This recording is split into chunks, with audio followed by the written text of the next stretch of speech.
There's a very good possibility the Cardinals beat us next week with how well they're playing. I don't know if I'd say very good, but yeah, they could. If we can't get our offense firing on all cylinders again, man. I've got some interesting things to say about that. Do you now? Oh yeah, just give me a second, dude. Oh, ladies and gentlemen, we got a little juicer for you today, man. Some great topics, a lot of things to discuss, great upsets, disappointments throughout the week, and honestly, some big shockers, just some shockers. Dude, 100%. Just some real juicy shockers that are, I'm sure you guys are, I mean, I pretty much talked about a lot of them on stream today as well, but I mean, the NFL is, to put it lightly, is not disappointing so far with the hecticness in the first 2 weeks of the season. Dude, it's so funny. I just feel like there was a lot of, I feel like there was a lot of vanilla in week 1, right? And then in week 2, it was just like felt like upset after upset after upset. I mean, bro, we all went 8-8. Right? 2 weeks of NFL football, there has been 0 home field advantage. Yeah, home field advantage doesn't feel real, right? Chiefs won by 1. That felt like a miracle. Lions lost. Ravens lost, right? Like Cowboys got rocked at home. Cowboys got slammed. It literally felt like there was no such thing as home field advantage. I mean, Eagles, right? Eagles against the Falcons. And not just like the scariest part too was like these are teams that were just better in our eyes, right? Like I know we'll probably get into it a little bit more, but like I look at the Ravens and I just look at that raw roster and the talent that they have, especially on offense. And it's just like how, right? To the Raiders, who just lost to the Chargers. Right? I did a deep dive into that game, Ty. Oh, so, I just can't wait to hear it, dude. Chris, you good, dude? You tired? Yes. Yeah, speed and feeds. What? Yeah, I'm good, bud. Your voice sounds extra low. Like you were yelling at kids. Were you yelling at high schoolers today? No, I had a good day. Did you get the ruler yell out? At anyone. The yardstick? They don't let teachers do that anymore, man. It's a shame, dude. That's what's wrong with the world today, dude. You know what I mean? Just kidding. Yeah, parents. Better to be feared than loved. Whoa. Why not both? I'd rather be respected. Yeah, dude. I respect you, and I respect your deep voice tonight, dude. Thanks, man. You're welcome. We can make it a meme. Can I get a one pride? One pride. Nice. If all my picks hit, then I'll change to deep voice Chris for the rest of the season. Hey, I'm scared, bro. Real quick, before we get rocking and rolling, I need a miracle from University of Michigan football this weekend, boys. All right, we play USC. What do you mean? We play USC. Orgy's in at QB. Davis Warren has officially been benched. And it's college, man. It's college ball. I don't care. If you have an athletic quarterback and you run plays correctly and you have a good defense, you can beat anybody. So it's like I have 2% hope that they can beat USC. I'll be watching the game at a Michigan alumni bar in San Diego. And I just, come on, San Diego. And I just want to go out there and just play some football. You know what I mean? Look, dude, I hear you. I don't have hope, but I can root for him. I don't have hope either. I want hope. No, I like the way you said that though, John. Right? Like I think at the end of the day, college football is very chaotic, right? And athletes win, right? It isn't necessarily about being a better football player. If you are who's a perfect example? Tim Tebow. Tebow, dude. Tim Tebow. Good leader as well. Absolutely. Right. Monster. Right. Obviously didn't have an incredible NFL career. But one of the best college QBs of all time. Just one of the best college QBs of all time. Just look at Saban. Right. Look at Saban, dude. Hey, Bryce Young. Tua. Tua's good. Mac Jones. Mac Jones. Tua's good though. I felt like that was a little shady towards Tua there, Chris. No, dude. Listen, I think I completely agree with Chris. When you look at Tua, you look at a quarterback that can get the job done, right? But do you look at a superstar? And I think that's important when you're talking about like the top 5, top 10 quarterbacks in the NFL, right? Like, can you get a Ford Focus can get the job done, right? all right? Right. But A 1991 Honda Civic can get you across the country. right? But why not drive up in style? That's all. I'm saying. That's funny, dude. It's scary. Man, we're gonna get to Bryce Young. I can't wait. Right, I have a lot of things about that game too. Let's check in, boys. Let's check in. Look at our picks. 2 weeks in a row for me. I'm not doing hot, man. I'm doing pretty decent against the spread this year. I'm not keeping track of every single one, just the ones that I'm betting on. So I don't actually have my record this year. I know I'm positive, but I'm 9-7 through week 1 and week 2, both weeks, back-to-back 9-7 pick weeks for me. And I'm surprised it wasn't worse because, my goodness, there were a ton of upsets. But 9-7 week 2 with my regular money line picks. What about you guys? I was 8-8. Chris and I are both 8-8. Oh, JB taking the crown. If you could have told me, I'm like, dude, I'm looking at this, right? Hey, I picked the Cardinals. Eagles losing. Mind blowing. Like, right? Like, my biggest thing, I'm staring at them right now. The craziest ones to me: Ravens, Lions, Cowboys losing the way they did. Yep. The Niners, and then Eagles. Like, those games, like, it's mind blowing. Yeah. Yeah, that the Raiders game. biggest, like the Falcons Kirk looked completely different than he did week 1. So, that was really surprising to me. What are you talking about? The Kirk Cousins? I think that he looked awful until the final drive, and I feel like that final drive was just kind of like. Oh, right. It wasn't even that. It was the second half. He looked much better, much more comfortable. We'll see. We'll see if it's really that, he's not 100%. He says he is. He looked more comfortable though. He did look like he was putting a little more pressure on his ankle. And the last 2 drives, he drove the ball down the field. Yeah, he did attempt a 30-yard pass too. Yep. To Mooney. First time of the season. Mooney. But none of those passes were like in stride and clean. You know what I mean? Like every single one of those, like Mooney had like stop, collect the ball. So, and some of them were just terrible. Some of them just weren't even close. And that's like, I think that when I looked at Kirk, man, I mean, a lot of those decisions, a lot of those throws, it just looked bad, right? Everything just looked wobbly. Even the passes looked like not accurate and not like precise. So, I mean, and they still won. What does that say about the Eagles? Yeah. The Eagles made some bad coaching decisions. I want to love them so bad. Okay, so hold on. Are we talking about bad coaching decisions? Are we going just right into this game right now? Are we talking about bad coaching decisions if Saquon Barkley catches that ball and gets first down? No, that's not what I'm talking about. Well, I know, but like, if he runs the ball and doesn't get the first down, then it doesn't matter. They still have 20 seconds left on the clock. They made a decision to go for a field goal to go up 6 on 4th and 3 at the 3-yard line when they should have went for the touchdown. The field goal did nothing to change their win percentage. Yeah, I wouldn't have even went for the field goal, by the way. So that was the worst decision. I don't mind I don't mind putting the ball in both your best players' hands. All right, you put the ball in Hurts's hands. He makes a decision. He can either run it, or if Saquon's got the flat, which he had wide open, you can get it to your other best player because A.J. Brown is out. Like, I have no problem with that play call. I have a bigger problem with not going for the touchdown and giving your team like a 0% win chance increase with a field goal. Yeah, I'm with you. I'm with you there 100%. I think that was horrible. And at the same time, I just don't think we're talking about it if Saquon never just catches that first down pass. Later on, like matter. It's over. It doesn't even matter. Run the ball, right? Like you have Saquon. Like we're sitting here, Saquon Barkley should have caught the ball. Run the ball, and it wasn't even in that specific moment. The amount of times that the Eagles were in the red zone territory, but I'm sure Hurts had the option to run. That was probably the other he should have ran it play. either, right? Like, dude, it's clock management, dude. Yeah, I mean, listen, there's some. But if it worked, it's not about but if it worked.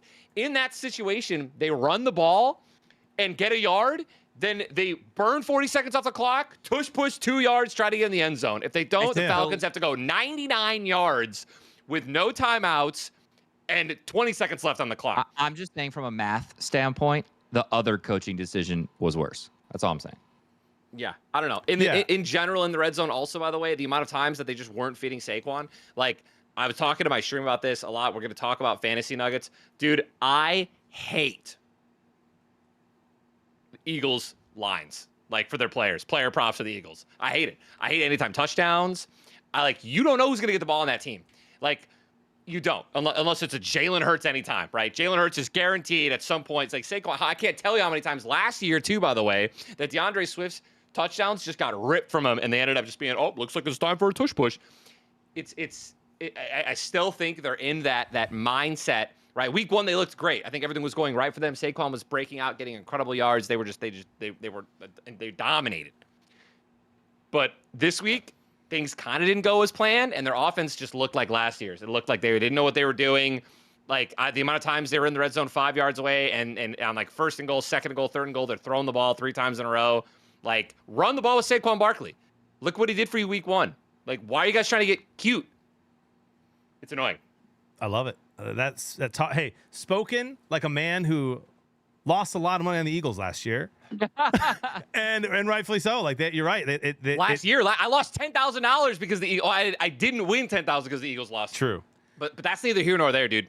No, but I'm saying I'm saying you've paid attention for a year to Eagles games. They've been in a lot of primetime games. You're watching with your buddies, and you're frustrated that you feel like they have all the pieces and they're just not ever able to put it together. By the way, Falcons 3 in a row. A little annoying after week 1. What do you mean 3 in a row? 3 primetime games in a row. So they had Monday night, and they've got Sunday night this week against the Chiefs. That's wild, dude. I mean, dude, I think I can get into the Chiefs, but I mean, I don't know. Listen, if I have to keep watching Kirk in primetime, I'm literally going to lose my mind. Hey, dude, he's a stud, man. He just can't lose. You know what I mean? It's insane. I will say this. I thought Jalen Hurts looked better than I've seen him ever. I'm not even kidding. Like, he looked faster. He ran the ball faster. He looked more athletic. Like, last year, every time he scrambled, it felt like he was Jared Goff moving, but because he was so massive, he could still fall forward for 4 yards. He was injured that game. He was juking yesterday, dude. Yeah, he was injured after last week 9, guys. Yeah, he was breaking ankles yesterday. He made some good throws without his number 1 receiver. Like, I really don't think the Eagles have a ton to worry about. There were a lot of Niners fans in my chat today talking trash about the Eagles. I was like, dude, I wouldn't say a word. You just got rocked by the Minnesota Vikings, who, by the way, are playing really good defense. We'll get to that game. But I thought Jalen Hurts played well. Want to get you guys' thoughts on this. Biggest surprise of the weekend for you? Because mine is not one that either of you have even mentioned for a second yet. Cool. Okay. My biggest surprise is the Saints offense. So I'm going to go with a positive surprise, not a negative surprise. Their EPA per play is out of this world right now. They are hands down the most efficient offense in the league. Kamara looks 5 years younger. Dude, he's killing it. So Kamara, out of, I think it was 44 running backs, ranked like 38th last year in explosive plays, right? Which is like a run play over 10 and a passing play over 15 yards. And now where'd the juice come from? He looks like old Kamara, which is huge for this Saints team. Kamara. Derek Carr. Dude, Derek Carr looks so comfortable in the Kubiak in this new offense. He looks so comfortable. They are using bunch formations to confuse coverages. They're doing some really creative things. So that the Saints offense gets my biggest surprise. I'm really enjoying watching him. I'm just gonna. This is not my surprise, Chris, because mine's gonna be positive too. But I will also say I am surprised at Dallas's defense. Like the Saints week 1 against Carolina, that I expect them to do what they did. But Dallas's defense should play better than that. But and they played bad. Like, all the credit in the world to the Saints, but like they looked anemic on defense. Dude, they had a beautiful plan for Micah. Micah could not do what he wanted to do. Yeah, and who ruined the game week 1 for the Cowboys and just handed them that win. Against the Browns, just dominated Deshaun Watson, was in his backfield giving him massages the entire time. It's incredible. But so my surprise of the week, dude, let's go over to Lambeau. Let's go to Green Bay, who just won in the most annoying Green Bay way of all time. I mean, right? Like, their quarterback's gone. Here comes a hungry team who just went toe-to-toe with the Texans, and they've got an athletic quarterback that can move the ball. They've got Jonathan Taylor. And the Packers go out and win that game. And it wasn't pretty. There was great defense. LaFleur is a hell of a coach, man. I hate that I love him. You want to hear my hot take? Richardson needs to be Richardson needs to be benched. Dang. He is not ready.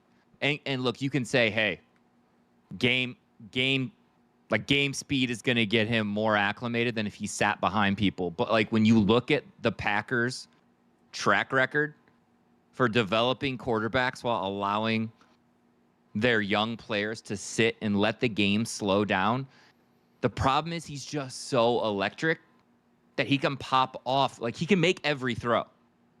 But he's also one of the most inaccurate quarterbacks in the NFL right now. So, yeah, they survived against the Texans when he had 2 50-yard bomb touchdowns.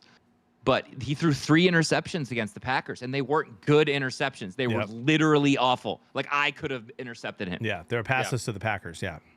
So, it's just ugly, dude. And I don't think it's going to get – and don't get me wrong, he's still going to pop off and make highlight reel plays. But I don't think he's going to win a ton of games for the Colts this year. Yeah, it's. I'm giving him a little bit of a break for being in Lambeau. It's not super ideal circumstances on that field for a quarterback that does what he does. Right, he's going to be way more comfortable at home on that turf. But man, I like that's a game for the Packers that is going to matter in 10 weeks. In 10 weeks, that win is going to matter. Remember that one time that they had Malik Willis in there and they won that game? Like it's annoying to me. And I just want to give credit and give LaFleur his flowers because that's what you want to see a coach do, bro. I want to see Dan Campbell. Not just like I know we're one of the best rosters in the league, and so we're gonna play football our way. We're gonna line up, we're gonna run the ball, and we're gonna pass. This week we didn't run the ball. I want to like change what we're doing against the other team because we have to. You know what I mean? Play to our strengths and play to their weaknesses. And man, LaFleur just coached a completely different game than he would have if Jordan Love was in, and they got the W. And it's gonna matter. How about this too, boys? A little Malik Willis revenge game next week. They got Malik Titans. Willis goes to Tennessee, who let him go. Packers win another one. I mean, dude, if they win that game, of course they can win that game. I'll be miserable. Levis has been giving games away. He literally gave the last 2 games away, literally with awful turnovers toward the end of the game. Yep, 100%. But that's my biggest surprise. Go Pack, go, dude! Heck of a week 2 victory with a backup QB.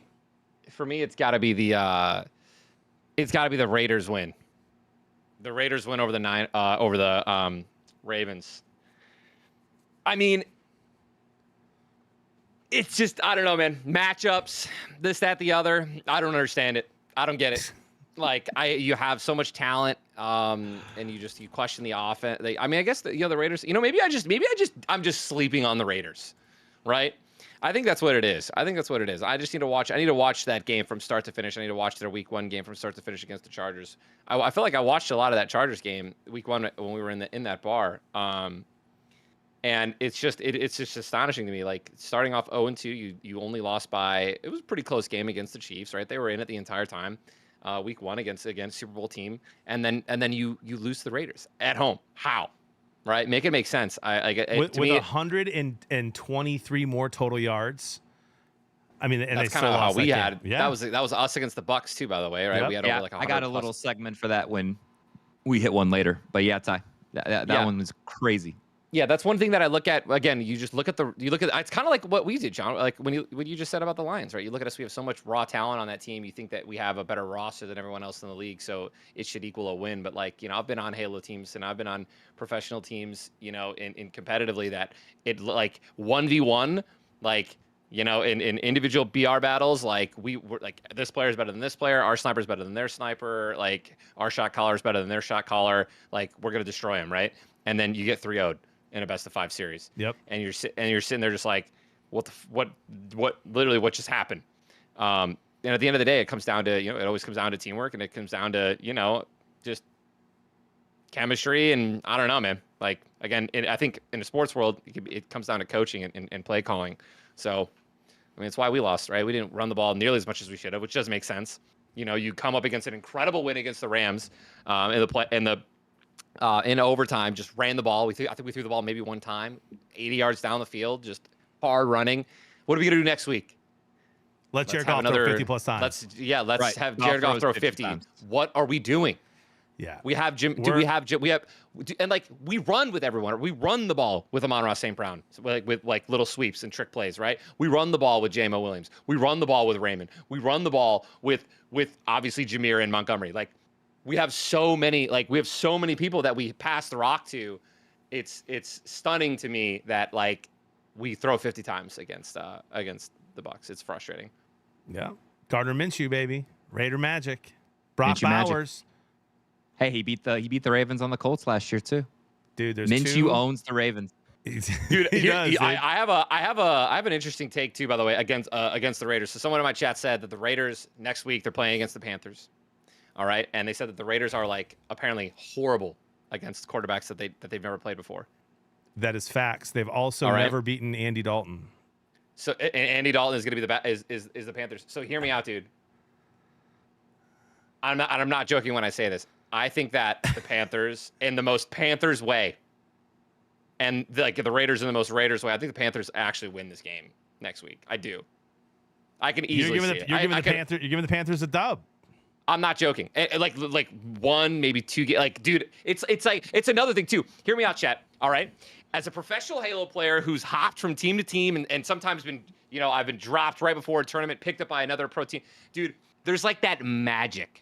I'm not joking when I say this, especially with not like a rookie quarterback or backup quarterback, right? Like someone who's never played the game before, right? Dalton's proven he knows how to get the job done. Sometimes push comes to shove.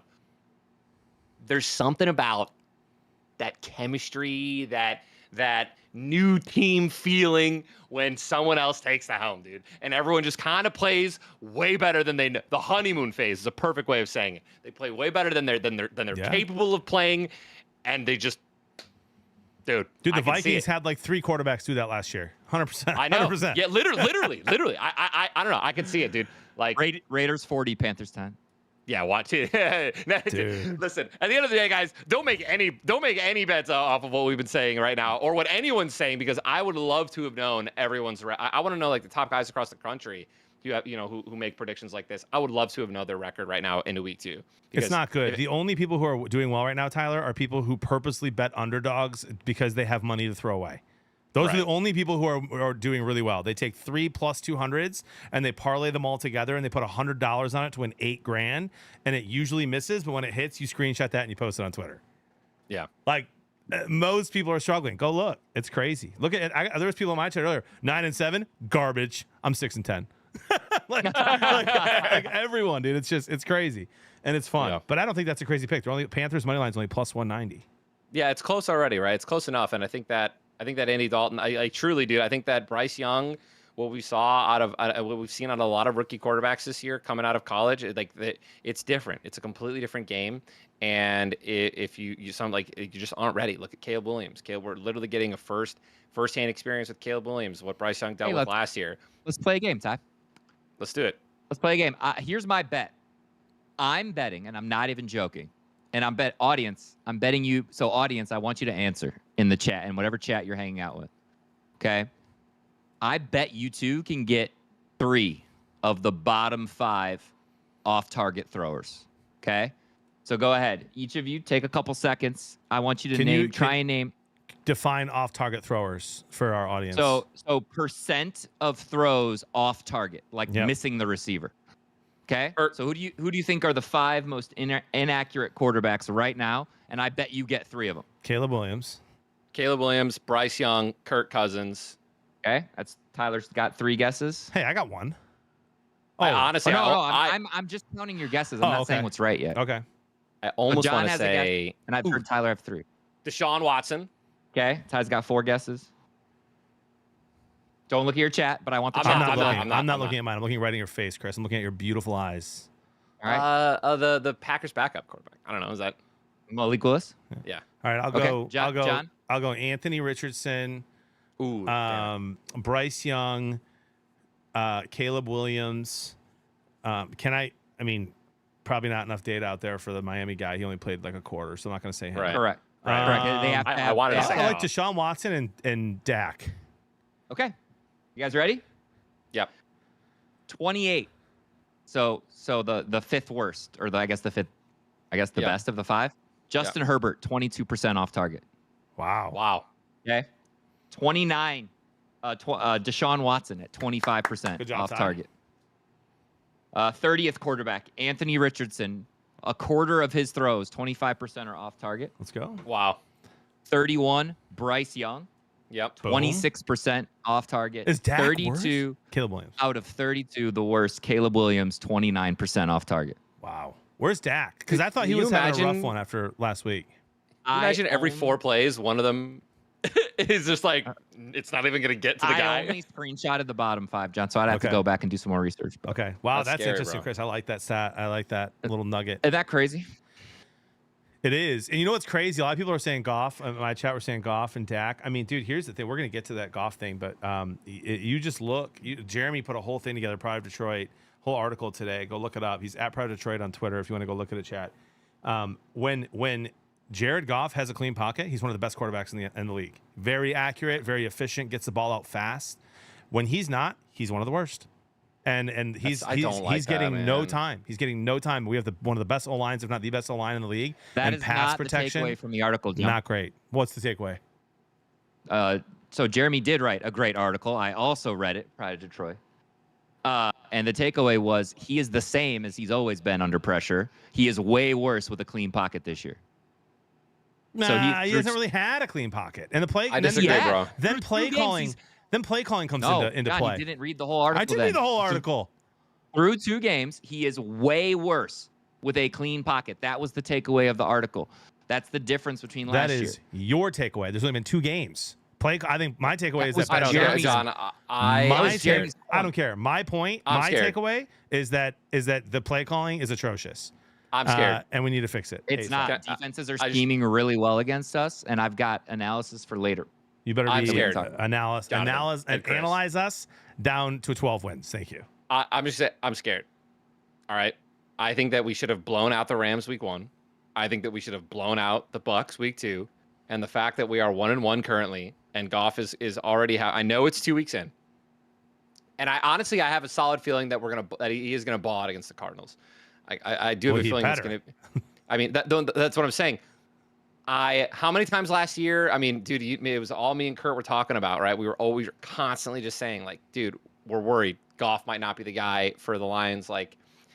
Again, here it creeps up, dude. It creeps up in the back of your mind. We're here 2 weeks in, and he's not throwing. Like, dude, you're like Patrick Mahomes, and I say that, and like because who else are you going to compare him to? They're in the same league. Patrick Mahomes doesn't go 2 weeks in a row where he just lose. You know what I mean? Like he just can't throw the ball. Like he gets the job done, and at the very worst, he can run the ball, right, and get the job done on his legs, and that's scary. I don't like that we are currently relying on a Jared Goff that is throwing interceptions, that is not playing well, that is not throwing well in a protected pocket, like you just said, Chris. I think you guys need to. I'm scared. I'm freaking out. It's 2 weeks in. I'm freaking Tyler, out. You shouldn't freak out. Right. Go ahead. Call me the big cat. Call me the big cat of the Lions fans. Dude, we lost by 3 to a former playoff team because we went 1 for 7 in the red zone.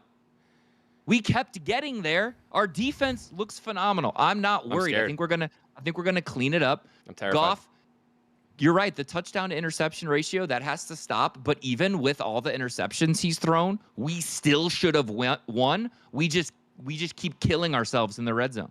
I'm not worried. Ty, just because I don't memorize stats unless I look at it. Like I don't walk away from a game and be like, oh, I know this. So do you have a guess of how many passing yards we had that game? We had like 324. I mean, look at that. I guess that 324. We had 26 first downs. They had 14. We ran 83 plays. They ran 47. Correct. Like Chris said, we scored touchdowns like we did last year. We were top 5 like in red zone. I know, and like we need to fit, and we need again. I know it's week 2. Let's not freak out, but like let's go, right? Because it one loss can turn into another, and like I don't know what's going on. We got to identify the problem and figure it out. I didn't like Ben Johnson's play calling in week 1, and I didn't like it in week 2. Like let's use our players. Let's get the ball in the hands of our top guys. Laporta touched the ball one time last week. The red zone. What don't you like about 427 total yards of offense? It doesn't matter. All those yards mean nothing if we can't score, right? So like, I'm saying, get creative in the red zone. Like, what are we doing? Well, the Bucs played good defense in the red zone. Specific about that, but he played I mean, he called a great game 90% of the time. You got to call it a great. I hear what Ty's saying. Last year was magical. We got in the end zone all the time. This year we haven't so far. Let's fix it. I get it. It's scary, exactly. Like, but it's not just that, right? Like, again, St. Brown had a great when it came to going down the field, St. Brown was great. We found a way to get him the ball as well. Laporta was a ghost, right? Again, and like. I don't like that. I don't know what's happening. Are they double teaming him? Is that why St. Brown's still open as much as he was this week? Like, you know what I mean? We're also still, making JMO, right? We were using him a lot as well. Again, week 2, which makes me very happy. But if it's just like, I feel like everyone should be open because we have so many weapons. Truly, right? Like JMO now is a massive threat. And like, it's just scary that we're not getting Laporta the ball. Yep. By the way, did you guys hear what Dan Campbell said this morning on the radio? No, it didn't make me comfortable, but like maybe that's because I'm not used to us being good. So like, I kind of was like, that's unacceptable. But now that we're a good team, maybe this is just what good teams do. He said it might take us till the bye week before we're firing on all cylinders on offense. Like he's like, that's just we want to be from the bye week on. We want to be good. And he said he also noted that Laporta has just like missed a lot of time from his injury in the offseason. And that he might not be in 100% football shape. He didn't say that part, but that's what everyone's insinuating from it, is that maybe he's not in 100% football shape yet. Which, by the way, I don't know about you, Chris.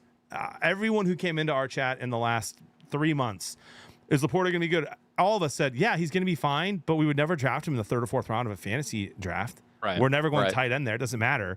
And now everyone's like, what the hell is your boy Laporta doing? I'm like, if you were in here, we would have told you not to draft him. You know who I was high on this year? Brock Bowers. He's balling out.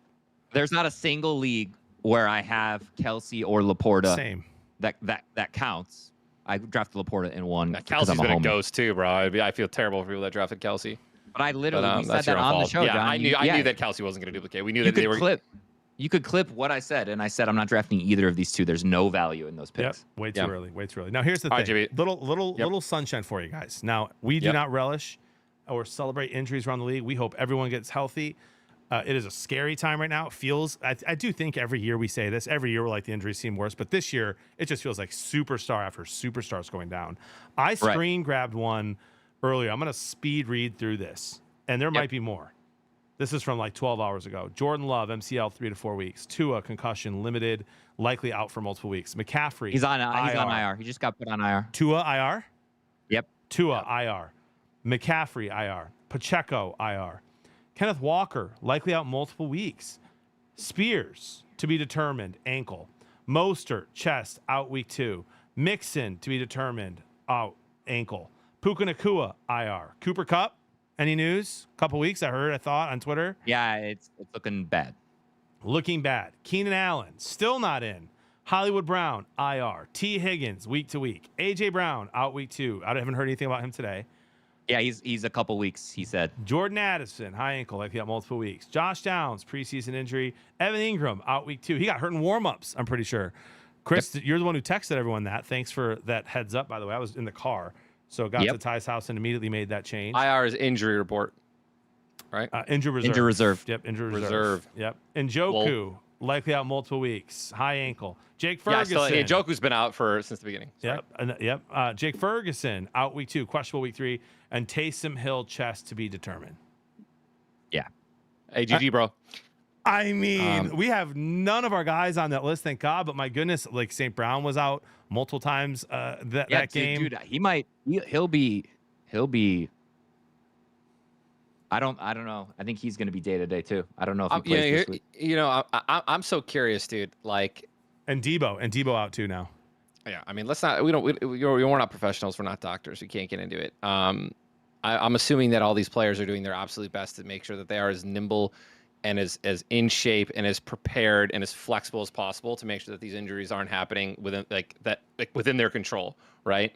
So like at the end of the day, it's just the nature of the game. It's tough. It sucks. Let's just get better. And I'd like to sit here and talk about what we think they could do to fix these things, right, and make the sport safer. But at the end of the day, like it's always going to happen, right? It's in every sport, but it's definitely. I will say, I do wonder. I wonder. Okay, so don't hear what I'm not saying. I wonder like how much not playing preseason matters now. Like there's most teams don't play their starters. Now the Chiefs did. The Chiefs played their entire starting offense on 2 or 3 different series against the Lions, and that was like their second, I think, preseason game. I think it does matter. I think players should. I think the Lions O-line isn't playing like they should if they would have played in preseason. I get trying to stay healthy, but then you're just going balls to the wall week 1, week 2. I don't know if it has anything to do with it, man, but I wonder. I mean, the joint practices are really competitive. They are. Right. And I mean, like maybe like shorter maybe like shorter preseason, right? Like at the end of the day, preseason is so useless. Like it truly is. I don't know. I feel like you have so much time to really figure out who your guys are and who your dogs are, right? And like 4 preseason games, I don't know. It's a lot. I think they did get down to 3 this year. Make it like 1. Yeah. And make it, I don't even know, right? Do it for like nostalgia. Hey guys, here we go. Preseason 1, game 1, just like a little tease and boom, we're into the NFL. I don't know. But even then, like even when coaches, like even when players play the preseason, all the concepts are super vanilla, right? Like, so no one's giving 100, right? Right. Like, and no coach is showing anything. So right. It's still, I don't know. It's tough. It begs the question, what are we doing it for? Yeah, let's keep going. It's time for a debate, if you will. And the chat's going to have opinions on this. And I think I know what most of their opinions are going to be, unless they're Chiefs fans. We hear it every week. I feel like every year it's the team that's the best just always gets accused of this. Do the Chiefs get a big advantage from the referees? Yes or no? Do you think that they get more calls? Absolutely. Bro, I have a and do you think that was pass statistic. interference at the end of that game? I do not think that was an egregious pass interference call. I also think that happened to Darnold. Like is Arnold, right? Our Terran Arnold, quarterback. Yeah. Terran Arnold. He had 2 of the softest like pass interference calls as well. Like I think that there's a statistic that I read on Patrick Mahomes that said, and this could just go. You could look at it this either way. You could look at this as the pass got intercepted because there was a flag, or the other way around, right? But I think it was like 50 out of whatever, blah, blah, blah, of Patrick Mahomes' interceptions have been called back because of a flag that was thrown on the play of the interception. Now, is that the refs sitting there like, oh, interception, there was a little bit of holding, flag, it comes back, ball stays in the Chiefs' hands? Or is it literally that Mahomes is such a god that the only way you intercept any of his passes is because right, there was holding, or you committed a penalty. You committed a penalty, exactly. So it's like, I think it's a no-brainer that it always, like, how does it always seem like they're always going in the favor of the Chiefs, right?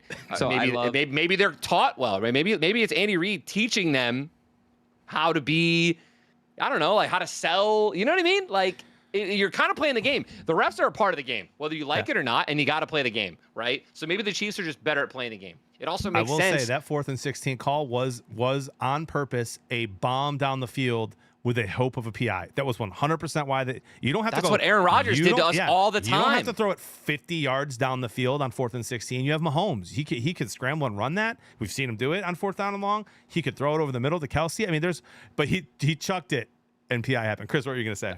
Dude, that's a genius call. So, I love that.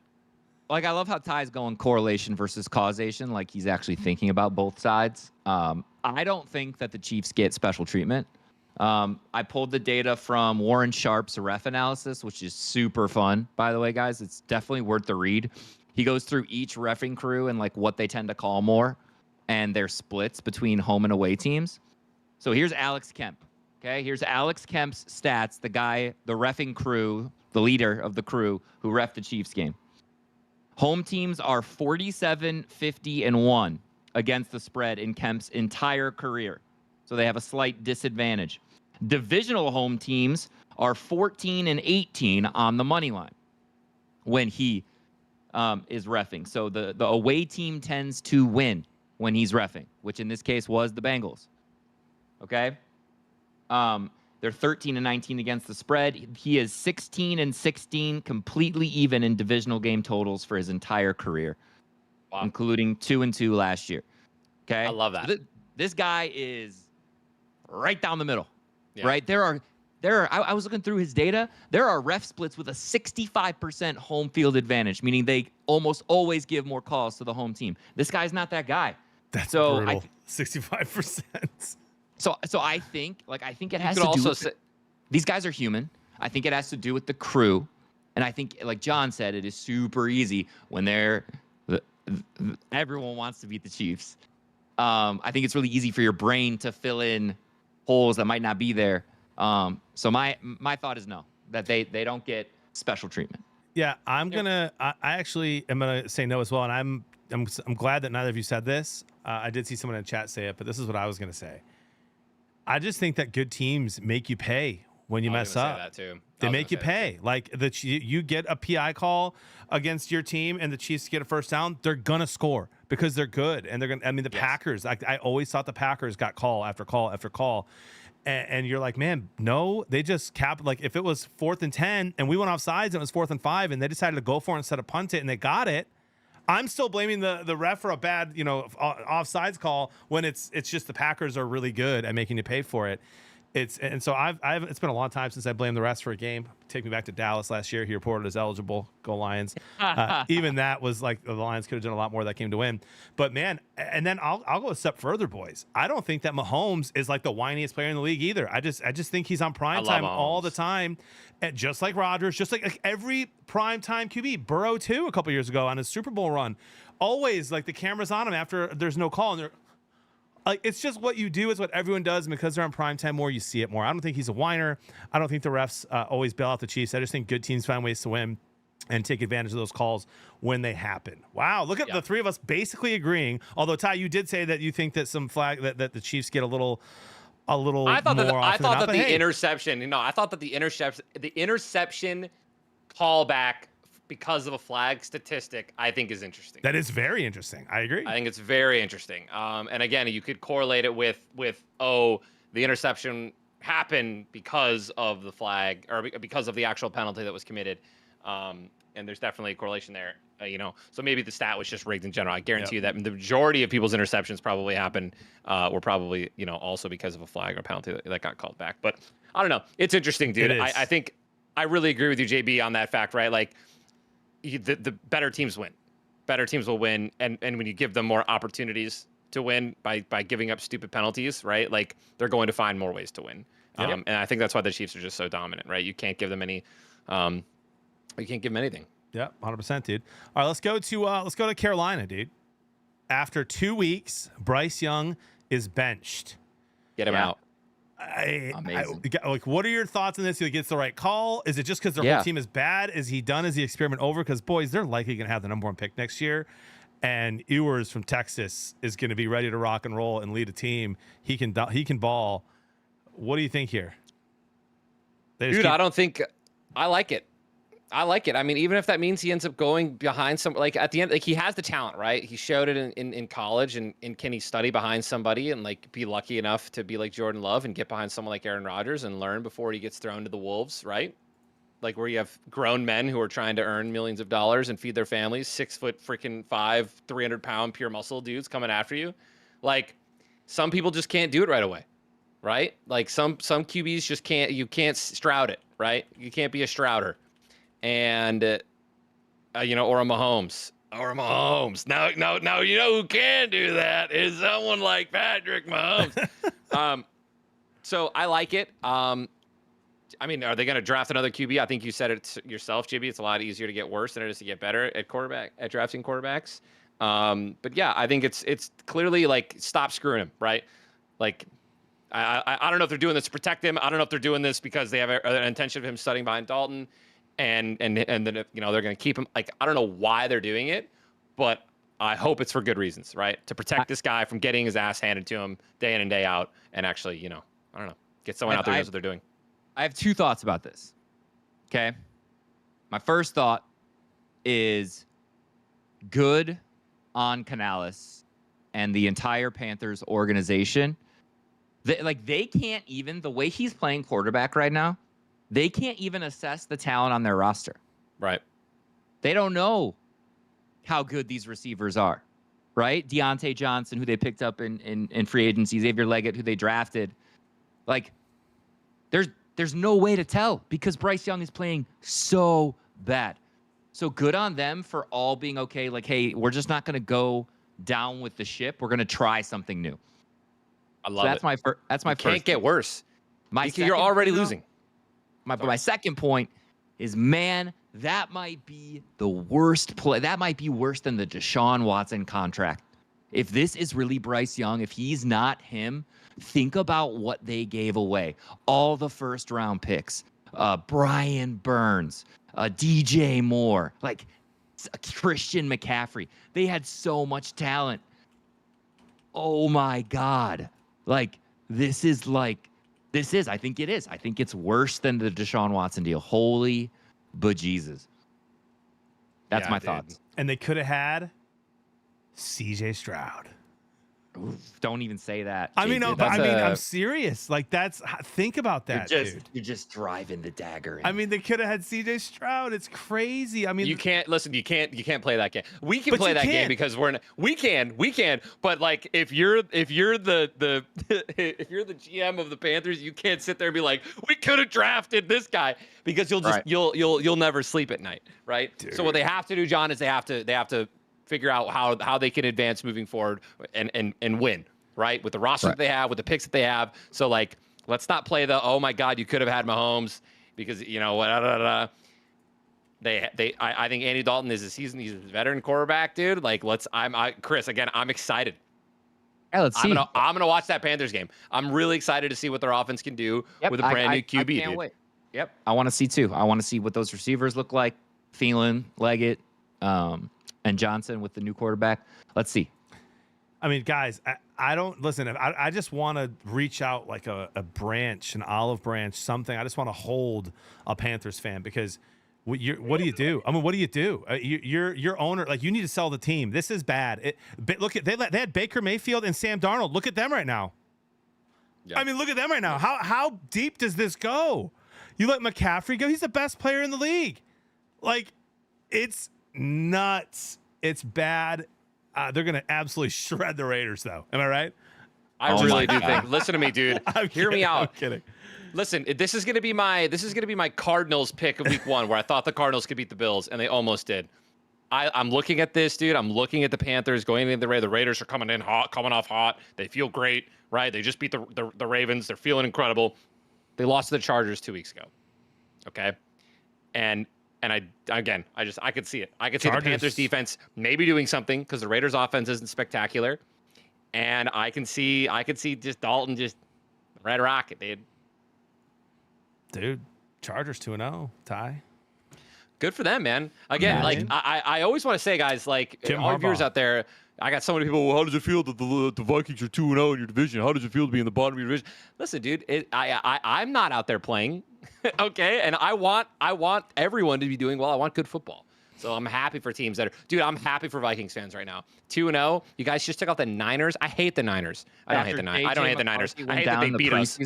Right. Yeah. I hate that the Niners beat us. I don't hate the Niners. But like, dude, that's such a talented team. Like, that's such a big win, bro. Like, if everyone thought the Lions are going to be 0-17, and then we ended up beating the Chiefs week 1, like last year, I would hope everyone comes into my chat and they're like, holy shit, what a great win, dude. How do you feel? That's how that's how I feel right now towards Vikings fans. How do you feel you guys just beat a Super Bowl team, right? They should feel great. Crazy. Who the week before spanked the Jets. Spanked. That's another thing, too. That's why I'm mind blown, Chris. Like, I don't get it. I thought that was one of the biggest locks of the week. Like, gun to my head, bro. Who's going to win? The Vikings or the Niners? Vikings are home. I don't give a shit. It's the Niners. They just crushed the Jets defense, and Aaron Rodgers only got, like, what, 20 points or something? Like 17 points? Like, dude, they looked incredible, and they did it without CMC. They're going to do it again, and then some, right? That's exactly what I thought. And the exact opposite. And the Vikings in Minnesota is the Niners' kryptonite, dude. They haven't won there in a long time. I wish I would have known that. Yeah, I need those stats, bro. I mean, dude, I was kind of on the Vikings in the points. That's just so many points, dude. Like at a away for the Niners to be given up. Like, give me the Vikings in the points all day. Hey, listen, I'm happy for them too. But Sam Darnold always starts hot. Keep it rolling. All right. Keep it rolling. Yeah, let's keep it rolling. All right, we got Miami Tua, I saw the funniest, saddest TikTok today. It was a goat that was like a ram that was just like hitting his head against a post, and it was like Tua every defender, the field, dude. Just brutal stuff. I just real quick. I think people are not. I think we're forgetting how dominant the Bills looked before that happened.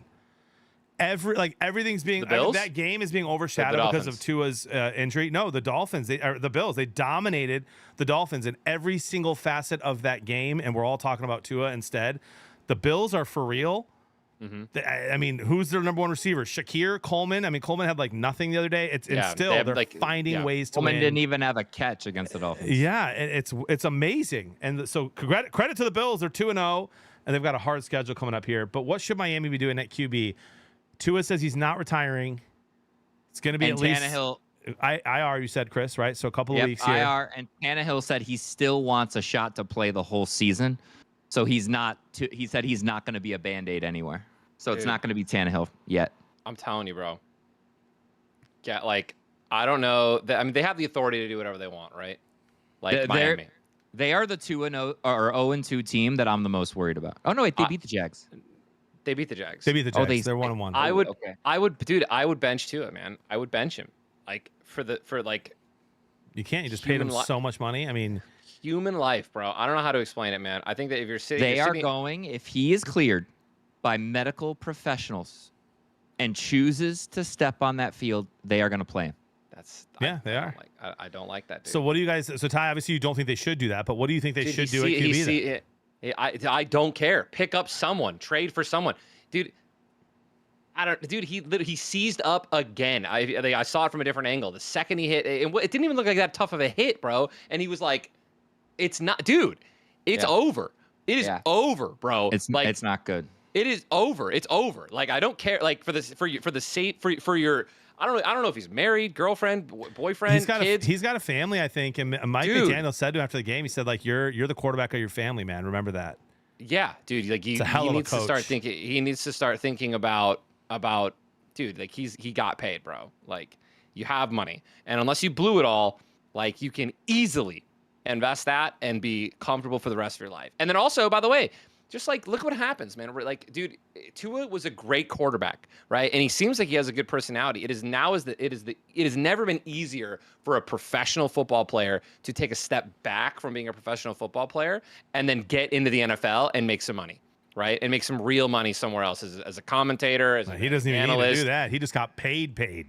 I understand. That's what I'm saying. I'm saying he doesn't even have to do that. So like. I don't know. Again, dude. Like it's his decision at the end of the day. Ultimately, if it were me, like, and it's not up to me, so I don't really give a shit. I would protect him, because it looks bad. He could die. Like I that's what I'm worried about, right? We're talking about, oh, he's good for one more. It's like, what if that one more is the end, right? What if there's like a severe brain bleed at the and it's just gone? What if he's a vegetable, right? Like, let's talk about the worst case scenario of what could happen, and what is more than likely to happen in one of the most high contact sports in the game. Like in the world. At the very least, if he ever steps on that field again, why not wear the Guardian cap? Like in a game, it doesn't even look that bad. Like, why he better have that thing on if he steps out there again. Chris, what do you think they should do, man? I mean, dude, someone just said Bryce Young to Miami reset. Why not? Why not? Look, man, I'm with Tyler on this one. I don't think. Again, I'm just thinking about him as a dude. I don't think he should ever play again.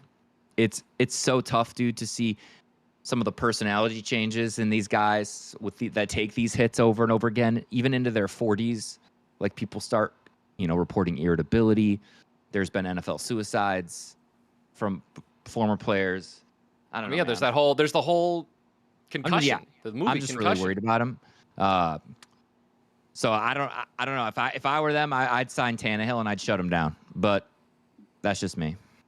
I got to ask you guys a question, and I got to ask Chad a question too. And I know this is a little goofy, all right? But this is what we do.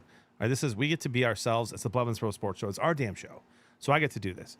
Do you guys think that the Miami Dolphins have a 2 to 3 year window with Waddle, Mostert, A-Chain, Tyreek Hill, that defense they've built, that O-line they have?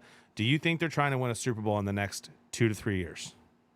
I would say that that's definitely their goal, yeah.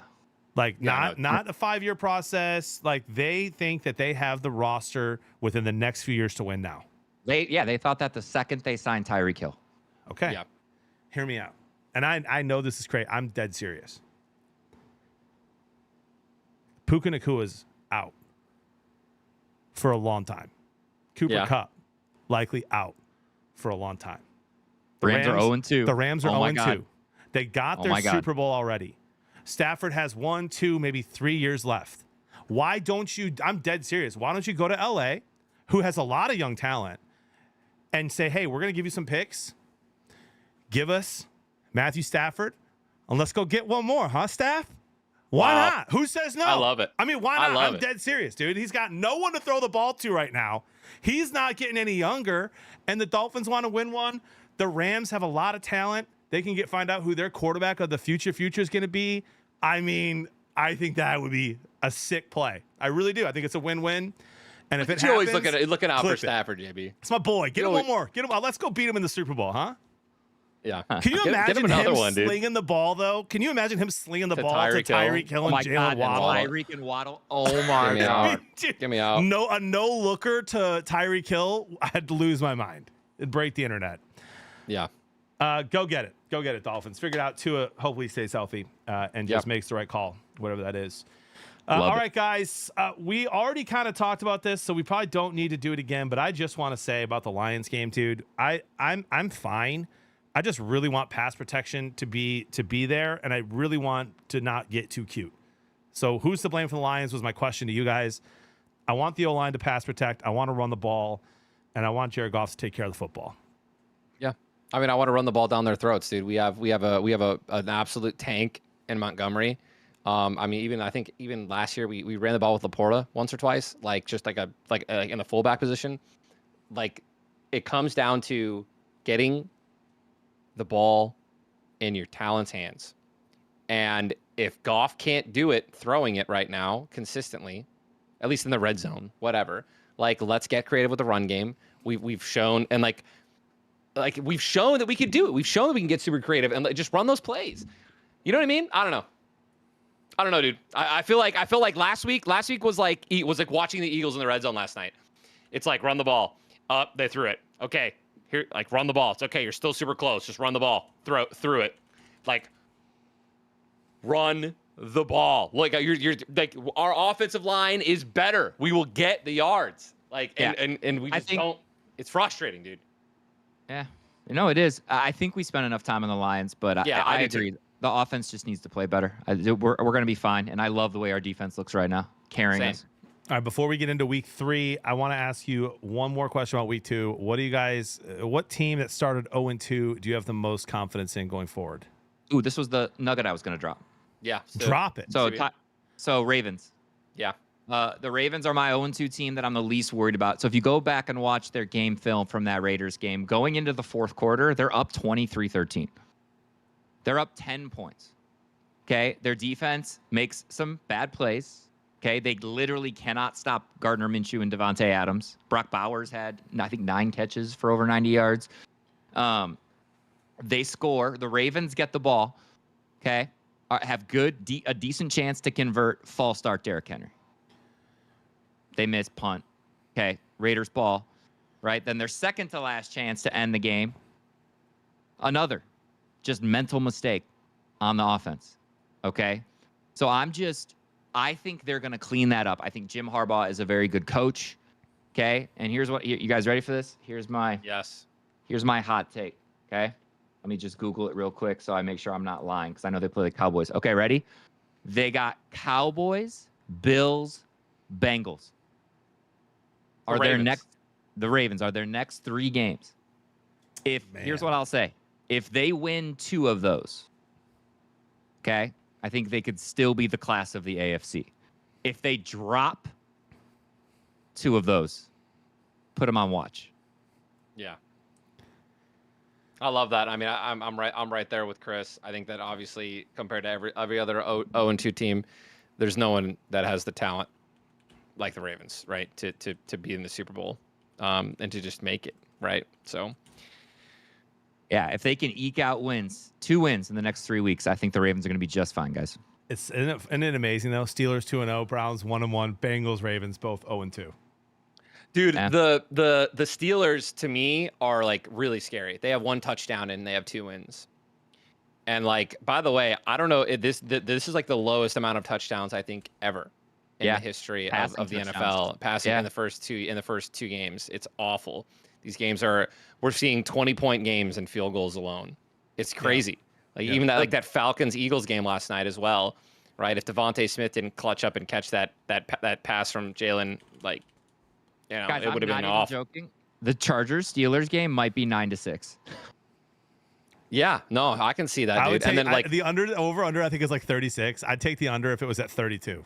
I'll take the over, dude. I'll take the over. I'll parlay that with each kicker to make 3 or more field goals. There you go. Yeah. There you go. So I have 2 answers for this one. I don't want to say Ravens because you guys did, but I have to say the Ravens for sure. And I'm just going to look right in the camera. And this is no disrespect to the Dallas Cowboys because I have the Dallas Cowboys in the playoffs, and still, even after getting smacked by the Saints, I still think that they're going to make the playoffs this year. But the Dallas Cowboys might lose by 40 this weekend to the Ravens. It is not going to be pretty. It is going to be a battle of the trenches that the Ravens will dominate. Lamar Jackson owns the NFC. I just do not think it's going to be a close game. Dallas is going to be 1-2, and the Ravens are going to come out and they're going to ball, and he's going to be and they'll be 1-2. They'll be fine. But I'm going to say the Jaguars, dude. And here's the thing: the Jaguars might start 0-4. Yeah. And guess who they play Monday night? They play the Bills, and that's in Buffalo, and then they go to Houston and play the Texans. So they could go. They could start 0-4. But hear me out. Do you remember what I had them at 6 wins? I do. In my but hear me out. 4-4 is kind of nice. 4-4 is a lot better than 0-8. Then they have the Colts, the Bears, the Patriots, and the Packers at home. I mean, and if you want to keep going, then they get the Vikings, they get the Titans later. So I think the Jags can still win a lot of games this year, but man, they did not look good against that Browns defense. That Browns defense rebounded nicely after getting smacked by Dak Prescott and the Cowboys. Dude, what I think that, dude, the rest of the season is going to be completely different than what we predicted, right? And what we projected. When we saw the Patriots last year and we saw the improvement that they had in the offseason, and the same with the Panthers, same with the Vikings. We're looking like we had them struggling to win 2 or 3 games, literally. It like just looking at the rosters, right? And just being like, are they going to win against this team? There's no shot, right?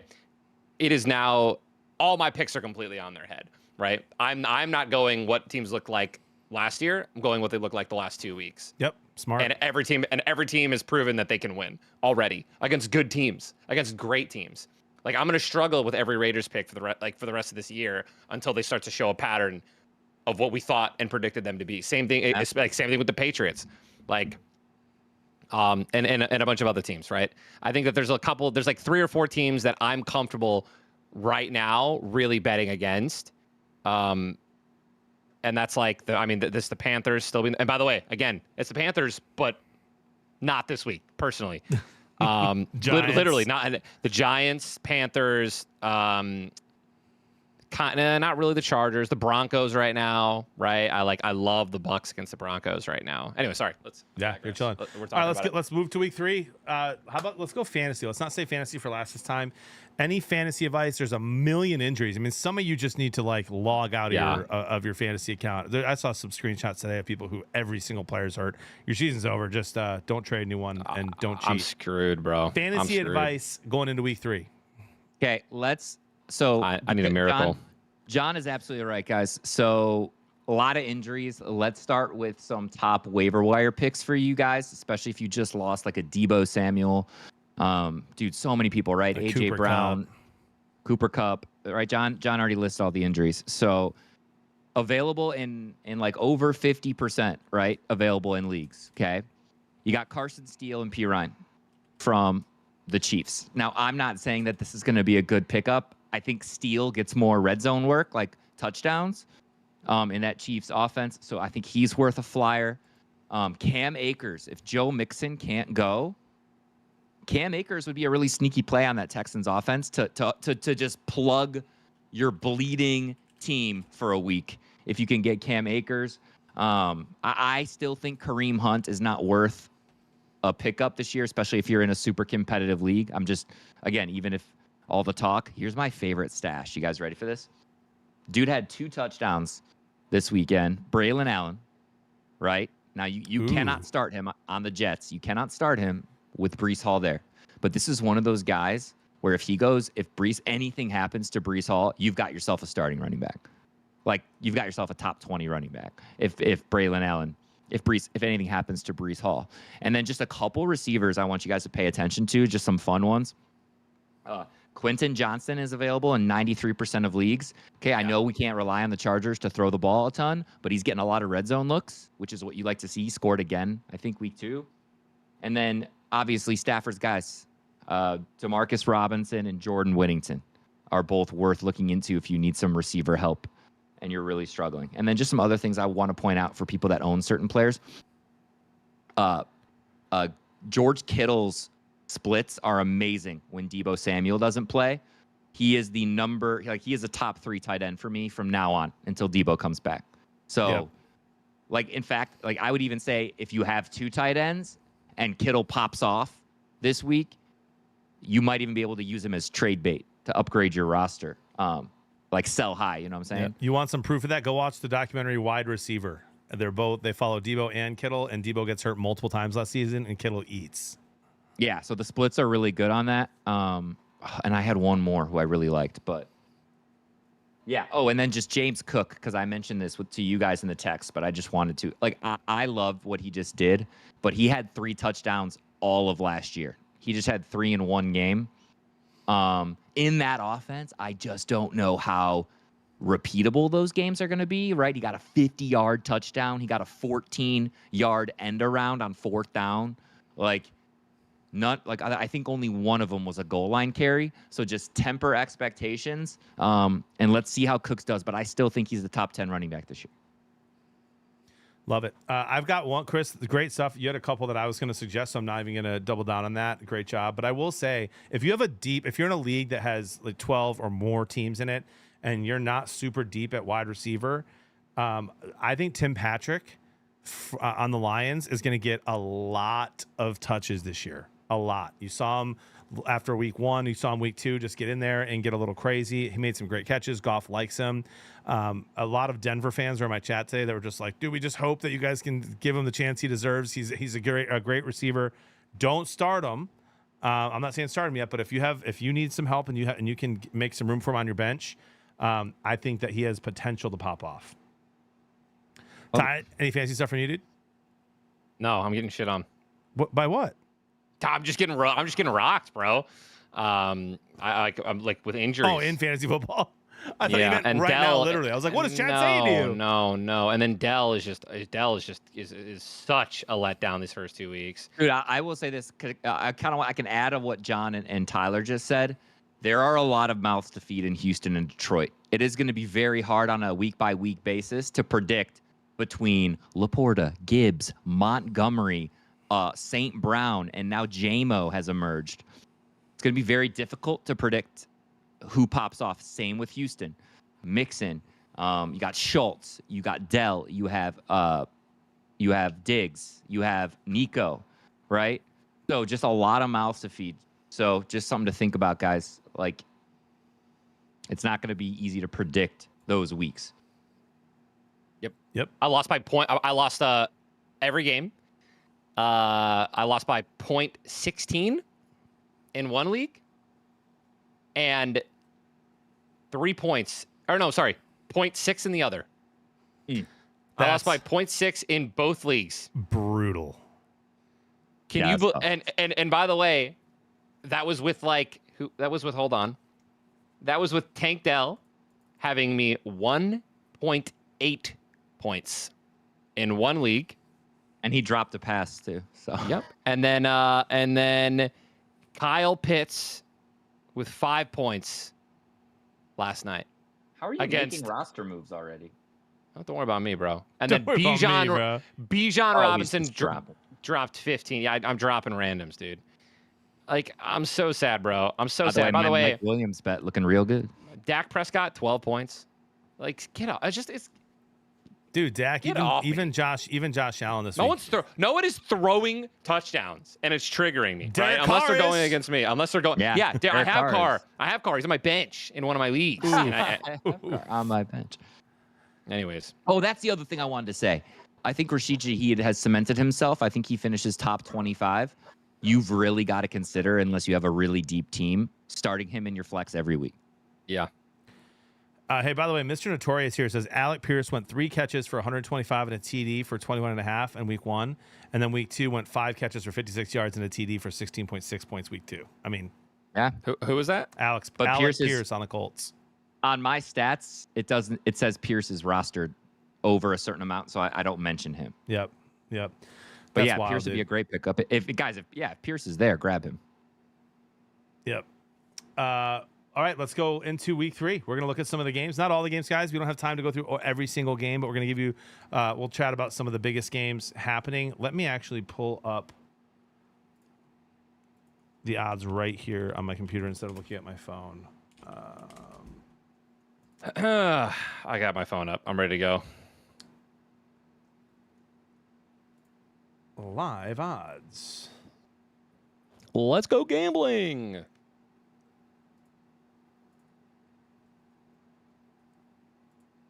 A to Z NFL. All right, perfect, dude. Here we go.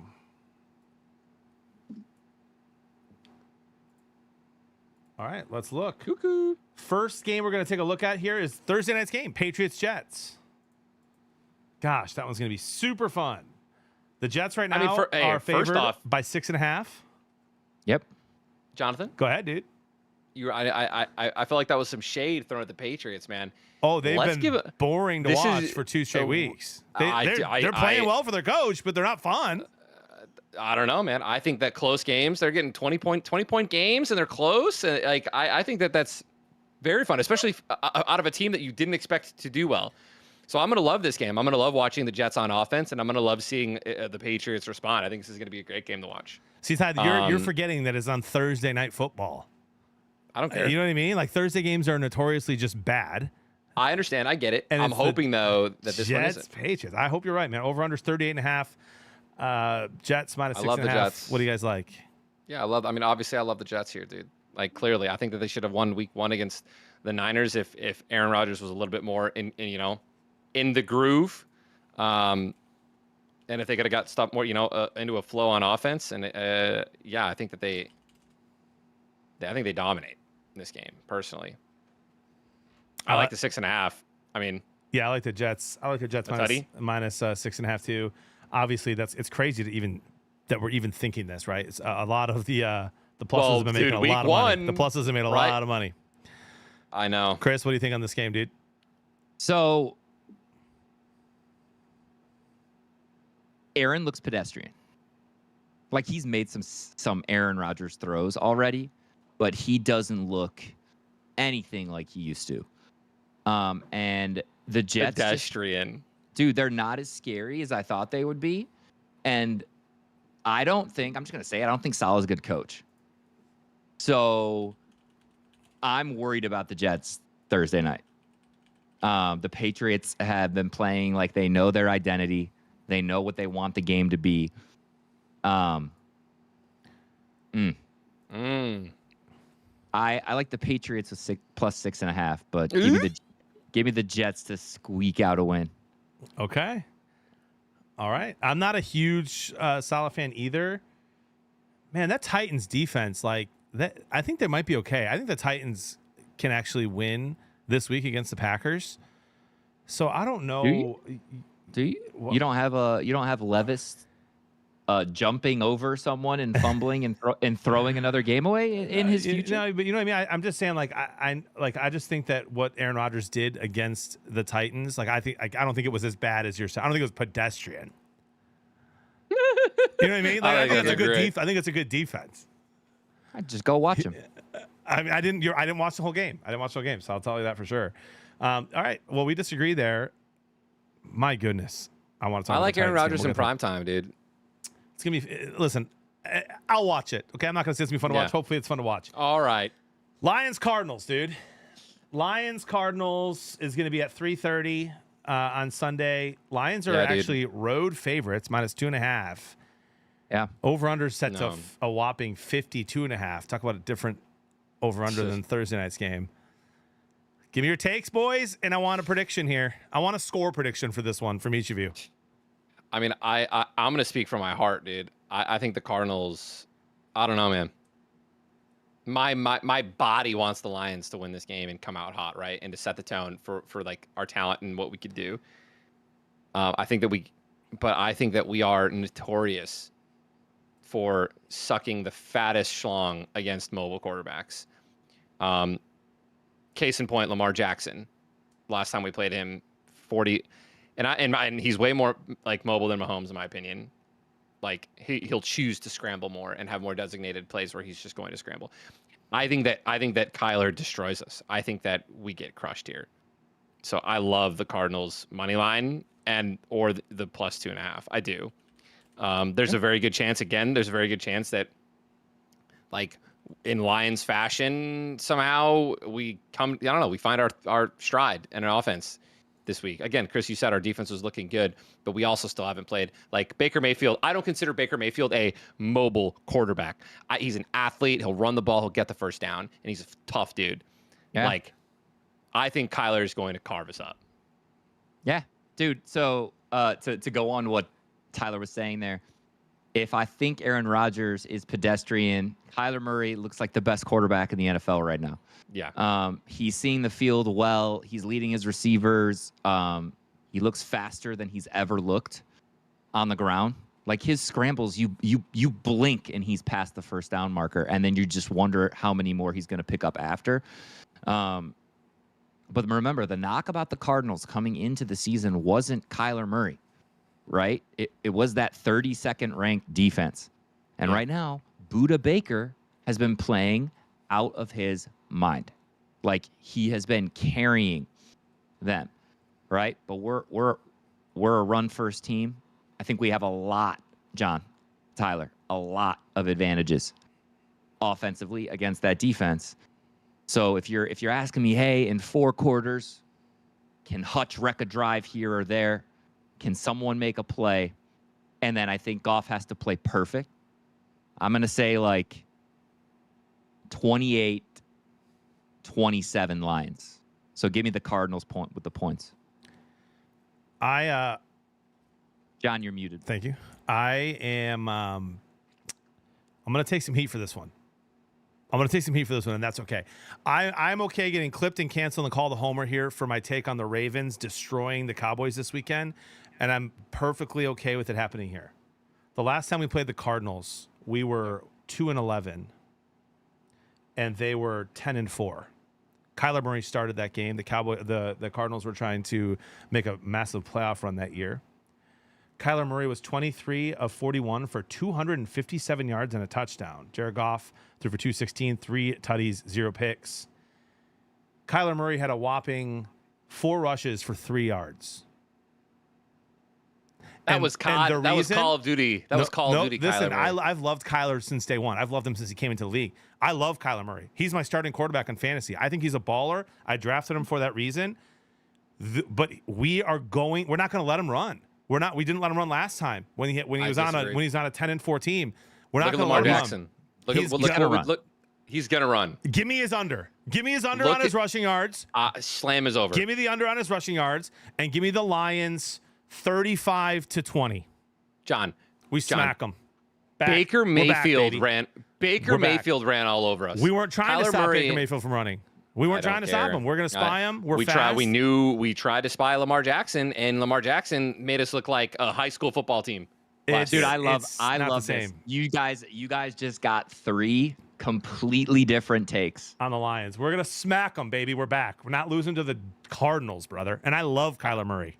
I love that you said that, John. I'm horrified. So, bring it on. Can't wait. I'm right back to now. If we play like we did Sunday, we're gonna get smoked. So I'm counting on a resurgence against a really bad defense. Like this is not the Bucs defense we're going against next week. So hear me out. I'll make 2 predictions. If the Cardinals win, it's going to be because the over hit. If the Lions win, it's going to be because the under hit. We're going to have our defense off the field. We're going to be running the ball, multiple 6, 7, 8-minute drives down the field for touchdowns, right? With ball possession. That's how we're going to beat this. And we're going to keep Kyler off the field, right? And then when their offense is on the field, our defense is going to be hopefully fresh enough and fast enough to be able to contain them and take them out, right? And maybe hold them for some field goals. That's how I think we're going to win this game. Jeremy in here, by the way, saying Baker Mayfield ran all over us. Bro got sacked 5 times and lost more sack yards than gained by rushes. It doesn't matter because at the end of the day, he turned one of his rushes ended up being a touchdown. So like it matters. It won them the game. It matters in that like we lost that game because of our offense. Baker Mayfield played great, but our offense needed to finish. I understand exactly. So if we're their defense is cones. Their defense is just traffic cones, dude. The Cardinals. They might as well line you up there, dude. I'm scared. Put me in, coach. I walk on and start on their D line next week. Just kidding. What, Chris? You were gonna say something? Yeah, this needs to be a turnaround game for the Lions. I think our offense gets right here. We'll see. Okay. Chargers, Steelers. Hammer the under, boys. This is going to be an absolute I can't wait. Barn burner. I can't wait. Steelers are -1.5. The over-under, I think, was 37 this morning. It's 35.5 right now. 35.5 over-under. People are hammering the under here. Yeah. It's in Pittsburgh. I like I can see the over hitting easily. These are traps. These are traps. These overs are traps. The Steelers look like the best defensive team in the league right now. Okay? So if you take that into account and think about what Jim Harbaugh wants to do, I think I saw 8, it was either 8 or 9 offensive linemen on one of their run plays this weekend. It was freaking awesome. But like if J.K. Dobbins keeps this up, like I think that this could be like a Najee Dobbins, like if Fields doesn't turn it over. That's been my most impressive stat for Fields. I don't think he's been sacked yet. Don't quote me on that. But like he always looks held great. it. His game one, Chris, he looks incredible. Like if he just manages stats, he manages the ball. There's no picks. He's managing the game. Yeah, no picks. He was manages the game. I feel like Pittsburgh wins this. I like Pittsburgh. I like Pittsburgh here too. San Diego's kind of sneaky. I like the Steelers here. I like the Steelers money line. It's just jumping out at me. They're home. They played incredible. They're 2-0 with 1 touchdown. I think, like, you know what I mean? Like, if their offense even gets a little bit better each week, like, that's why I'm also scared about the overs, right? I think that if their offense, has a little breakout game, 1 or 2 good plays, and boom, there's 14 points off the rip. They'll make the rest up in field goals, right? So, or even like, look at how good their defense is. Like, imagine if there's a fumble, right? Fumble for a touchdown. Or a pick 6, right? Let's look at defensive plays. So I just don't like the under, is all I'm saying, in a game like this. I was shocked. However, Chris. I can see it. Yeah, me too, Ty. I was shocked, Chris, when you said that Justin Herbert is bottom 5 this year in basically in accuracy and QB accuracy. Yeah, off target throws. He's what you said. 25% of his throws are off target right now, or like 22. I think 22. 22% of Herbert's throws are off target right now. That said, dude, like the way that my football brain works, I just can't not think this way. The team that has twice as good a quarterback should win. Like that's just, my mind just goes there. And Herbert is so much better than Fields and so much better than Russell Wilson is right now. If you were to go out, and they're playing well. I think the Chargers are going to win this game. If the Steelers start 3-0 and the under hits, I mean, that's like 1980s football, dude. That's like 1980s Bears football. That's like Troy Polamalu throwback Steelers football. And I don't, are they really there right now? Chris, you might be right. Their defense is so good. I know it hasn't mattered much this year, right? Because I think the point differential is exactly 0 for home teams this year. Steelers are at home. They're at home. I will actually read this, my buddy's comment here. Chargers are on an 8-game win streak in the Eastern time zone. Chance to be 3-0 before the Chiefs game at home. Defense is playing the best in the league. Have only allowed 2 snaps in the red zone through 2 games. Haven't really played great teams either. Harbaugh has them all bought in. Team stayed on the East Coast this week to stay acclimated to the time. That sounds like that's a great nugget, which is why I read it. And I'll take Denver. I'm sorry. I'll take the Chargers. Give me them +1.5. Why not? I'll take them. Let's go, Harbaugh. I would tease it to like 3.5 because I can easily see this being like a field goal. Love that for you. So you guys are both on the Steelers, and I'll take the Chargers here. Okay, Texans Vikings, dudes. This I cannot wait for. I cannot wait for this game. If the Vikings, it's a noon game too. If the Vikings go win this game. I mean, I think they do. I'm looking, dude. You just look at the teams they beat. If they win this game, I'm officially worried. Look at the teams they beat. Look at the line right now, right? They just very handedly beat the Niners at home, right? The Niners were -250 on the road, right? Coming off of an incredible win against the Jets, dominating them. And now the Texans are -142 on the road in the Vikings. Like, I don't see it. I'm scared. I'm scared, boys. Everything that we thought we knew is flipped on its heads. We thought the Vikings were going to be bottom of the barrel, reset year, awful team. Here they are, 2-0, top of the division, beating the Niners, and I don't know, man. Are you taking them? Dude, I'm learning to just take teams that are trending until proven otherwise, right? And they've proven that they can win against great guys, great teams. They're hot. You said that Darnold always starts out hot, right? Like, what week does he cool off? Because maybe we just make our money on the Vikings until that week happens. He's scary. Give me. Listen, just give me the Vikings, bro. Vikings I love straight Stroud. up taking the +2.5. No, like I'll take them straight up. Give me the +120. Seeing how Stroud has looked, like against the good Bears defense and against the Colts, like they almost lost to the Colts. Again, that was because of like 2 huge plays, but like, dude, you know who else? Look at Jefferson, 97-yard touchdown against the Niners. You know who else is making splash plays? Sam Darnold. I like the Texans here. I don't know. I think Stroud does some work against that defense. He's really smart. Like, listening to him talk ball is really fun. I think they come out with a few surprises for this awesome Vikings defense. They've started, like, the Vikings defense has started really fun too. Give me the Texans in a close one. So are you taking the Texans -2.5, or are you taking the Vikings +2.5? Like, how close are you talking here? No, I think that the Texans win by at least 3. Tyler, I gotta say, bro, you're inspiring me to like I do actually like a Vikings home plus play. I do think that the Texans win this game, but for the value there, I'd much rather bet Vikings money line than Texans -2.5. Oh, for sure. But that's just like my betting brain. I'll say Texans win a close one, and then I might not pick against the Vikings the rest of the season if they win this game. They would just be 2 really, really big wins, dude. The Niners, dude, I don't care if the Niners are hobbled. 3-0? Yeah, that's 2 big wins. The Texans. Oh, yeah, you're talking about the class of the NFC and then top tier AFC. Yeah. So that would be insane. It would be crazy. Very scary. Let's see. All right. By the way, was I right about Aaron Jones in fantasy this year?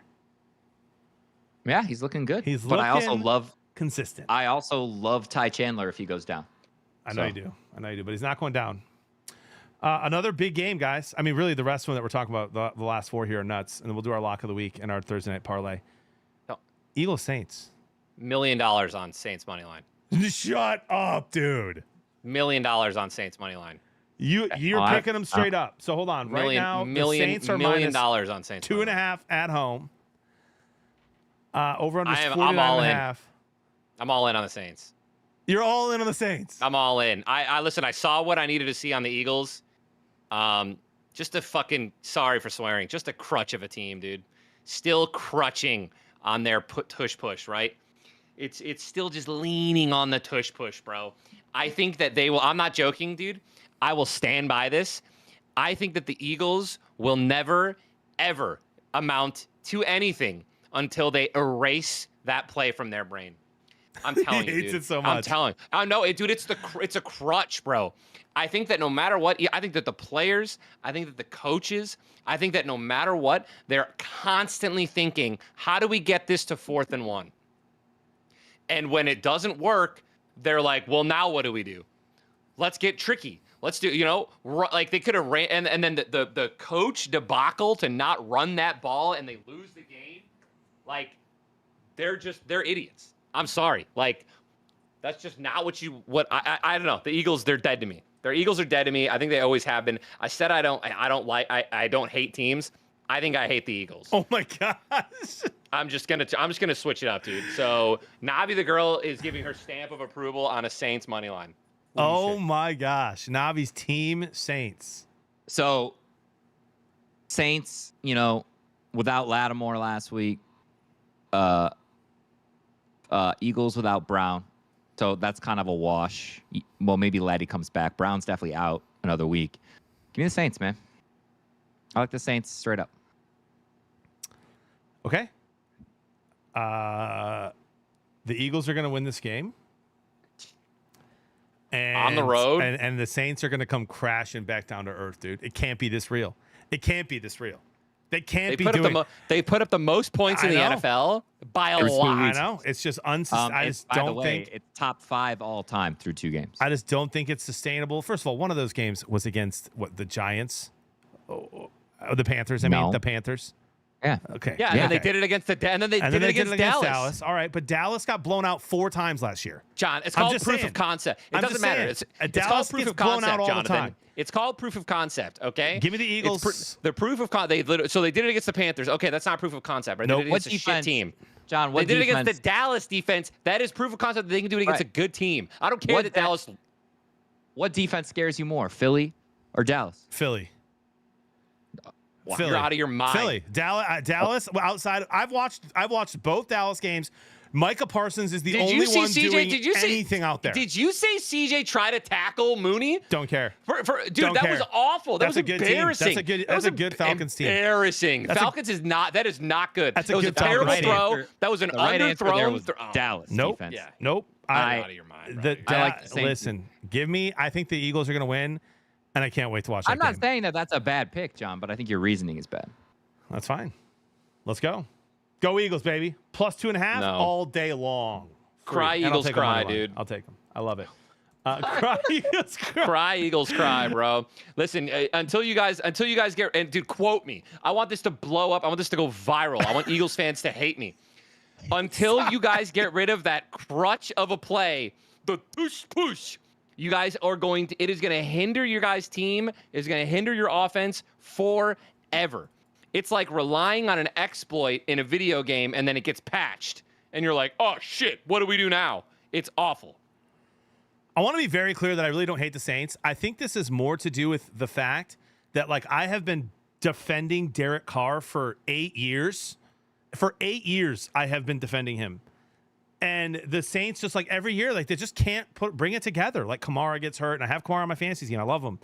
And I love Saints fans are my top 5 favorite. It's like Louisiana is a top 5 state. I'm rooting for LSU, and I hate Brian Kelly. I like the state of Louisiana, and I think it's awesome, and their fan base is unbelievable, and the food is delicious. Look at me. I like food.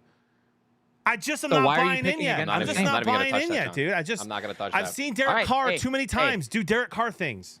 Hey, I'll take my over 7.5 wins all the way to the bank, brother. Do it. I think I bet that too, Chris. Do it.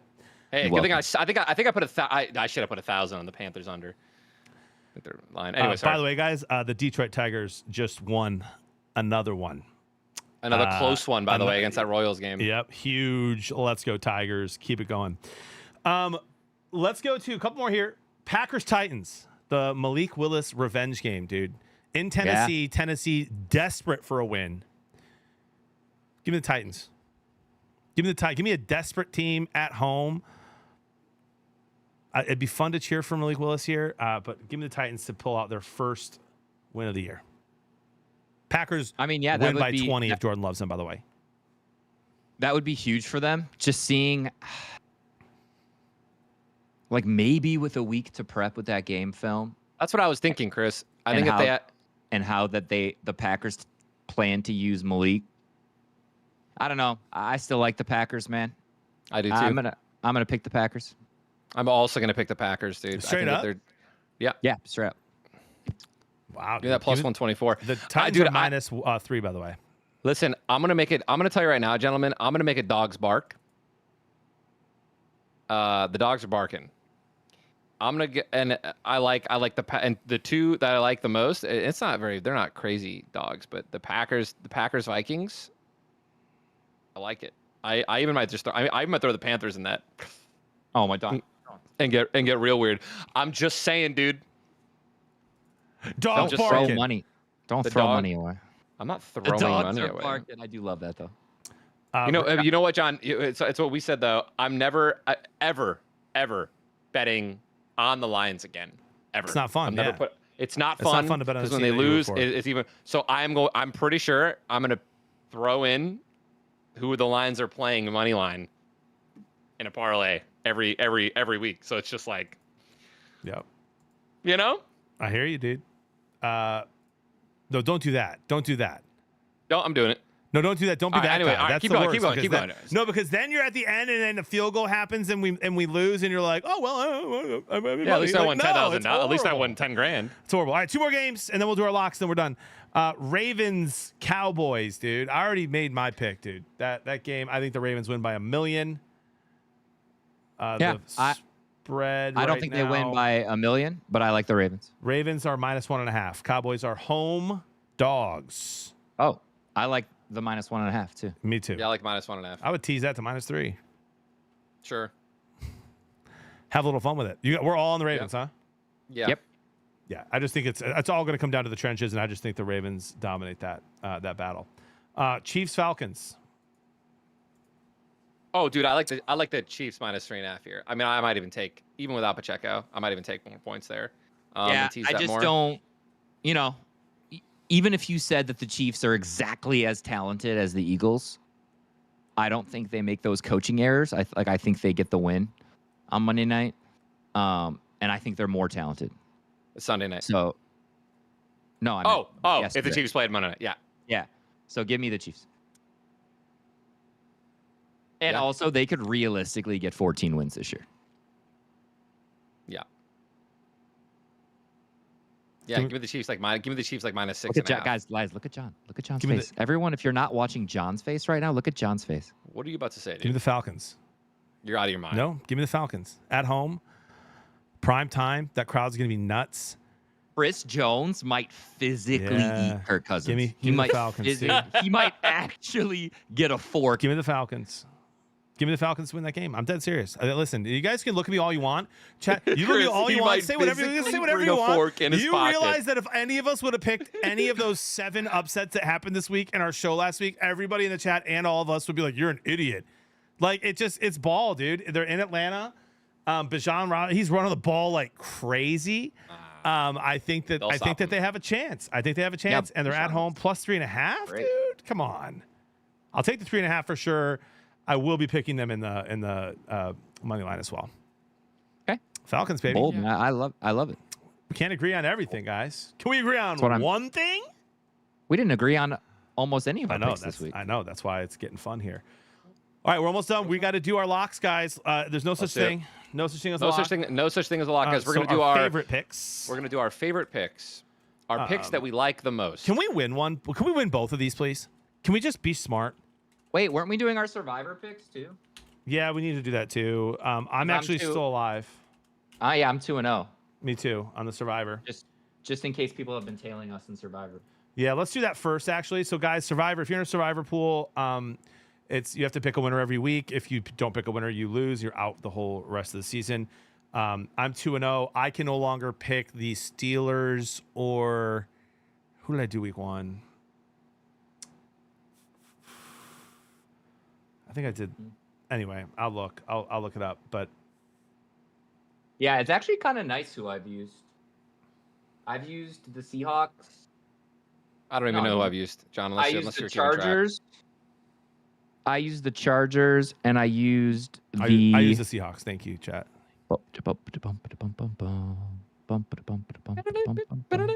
I used the Texans week 1, I think. Yep. I'm gonna use the Bengals this week.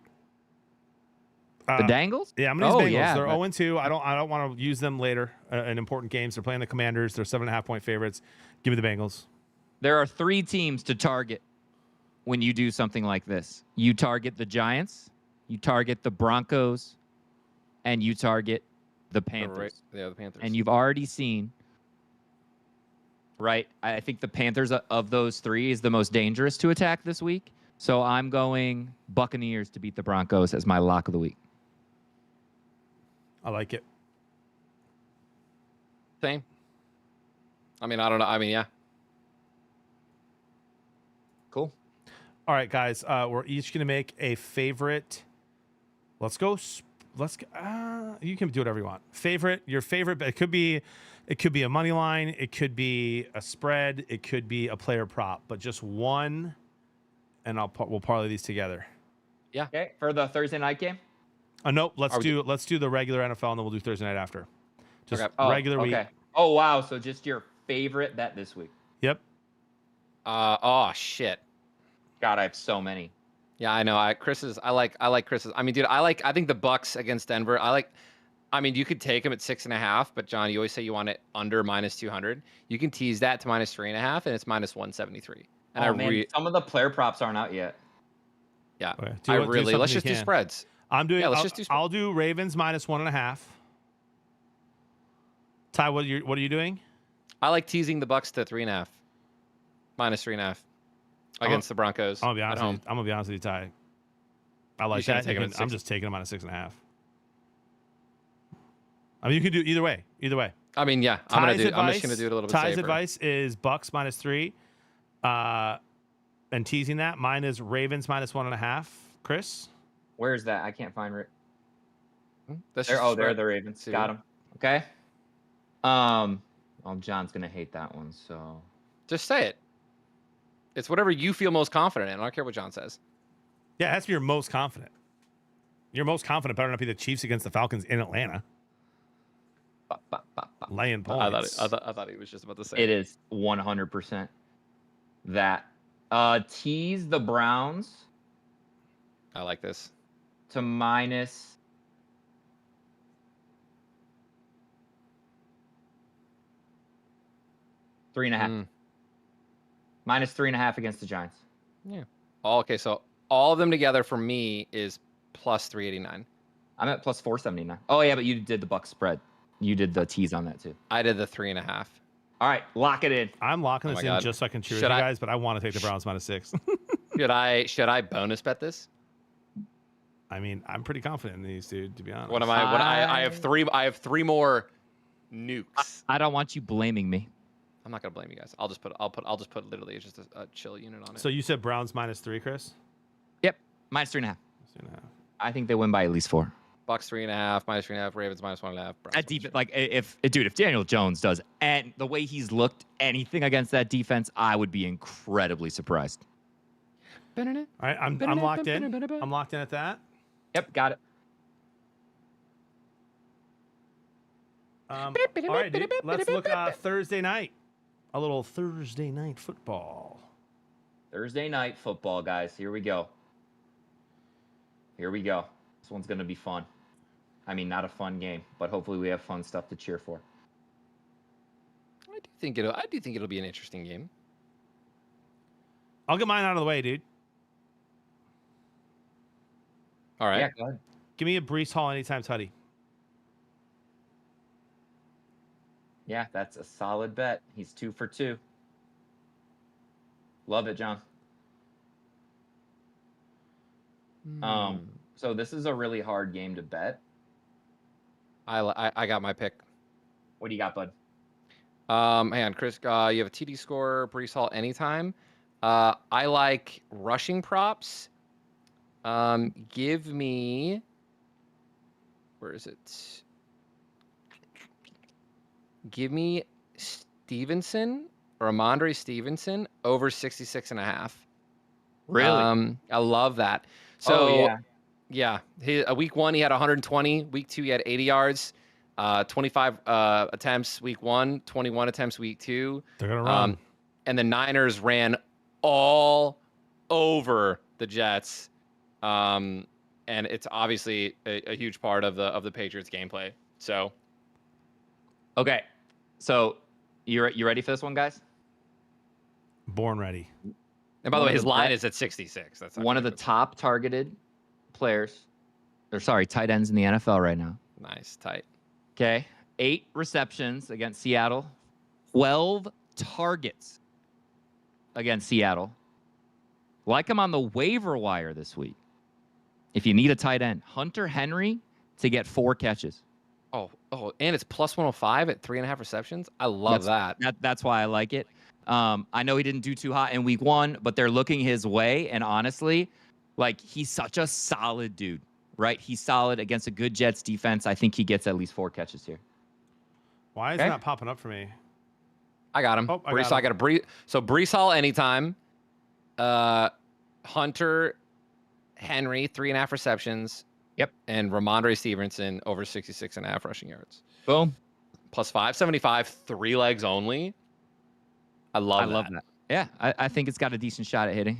My favorite part about that is Ramondre, like, the Patriots don't have to do well for Ramondre to hit, right? You know what I mean? Like, no touchdowns like that. I very much think Breece Hall, right? The Jets get in the red zone and they they pass the rock off to Breece. That's the thing. Like, if you see this as a 17-10, 17-13 game, the most dangerous bet is the anytime touchdown. I know, which is I wish we would have just taken his yards, to be honest, but I already put the bet in. So, dude, all right, that's fun. That's right, Lou Meister. Stevenson over 6.5. Hunter Henry to catch 3.5 and a Hall anytime. Yep. Nice, boys. Guys, good show tonight. Let's go, guys. Thanks for tuning in, everyone. Yeah, it's always fun. Gonna get better every single week as we go on. Thanks for hanging out. Great job, guys. Have fun. Hey, by the way, tomorrow, nope, Thursday, there's college football as well. Hey, we're staying on the phone, the call briefly after, right? Yeah. So make sure we end everywhere. All right, y'all. We will see you soon. Love you guys. Be kind to Bye, each other out stream. there. See you guys tomorrow, 10 o'clock, Fortnite. Bye.